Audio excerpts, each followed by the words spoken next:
రాఘవ్ అనే వ్యక్తికి ఉద్యోగం బదిలీ కావడంతో ఒక కొత్త పట్టణానికి వచ్చాడు.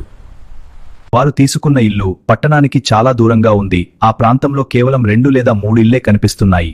ఇంట్లోకి అడుగుపెట్టిన క్షణంలోనే ఆకాశం నిండా కాకులు గట్టిగా కూస్తూ భయంకరంగా ఎగురుతూ కనిపించాయి. ఆ దృశ్యాన్ని చూసినప్పటికీ అది సాధారణమే అనుకుని వారు ఆ హెచ్చరికను పట్టించుకోలేదు. మరుసటి రోజు ఉదయం రాఘవ్ తన కార్యాలయానికి వెళ్లాడు. అనన్య వంటగదిలో పనుల్లో మునిగిపోయింది. ఇదే సమయంలో మీరా మరియు కావ్య ఇంటి ముందు ఉన్న పెద్ద చెట్టు కింద ఆడుకుంటున్నారు. ఆడుకుంటున్న సమయంలో చెట్టు వేర్ల దగ్గర కావ్యకు ఒక పాత బొమ్మ కనిపించింది. కావ్య, ఆ బొమ్మను తీసుకోకు, దాన్ని అక్కడే వదిలే. ఆ బొమ్మను చేతుల్లో పట్టుకుని కావ్య ఇంట్లోకి తీసుకువెళ్ళింది. అదే సమయంలో ఆ చెట్టు కింద నిశ్శబ్దం ఏర్పడింది. ఆ రాత్రి రాఘవ్ తిరిగి ఇంటికి వచ్చాడు. కుటుంబం మొత్తం కలిసి భోజనం చేయడానికి కూర్చుంది.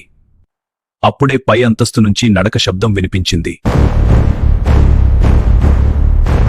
ఏం జరుగుతుందో తెలుసుకోవాలని రాఘవ్ ధైర్యం చేసుకుని నెమ్మదిగా పై అంతస్తుకు వెళ్లాడు. అక్కడ అతను చూసిన దృశ్యం అతని జీవితంలో ఎప్పటికీ మర్చిపోలేనిది.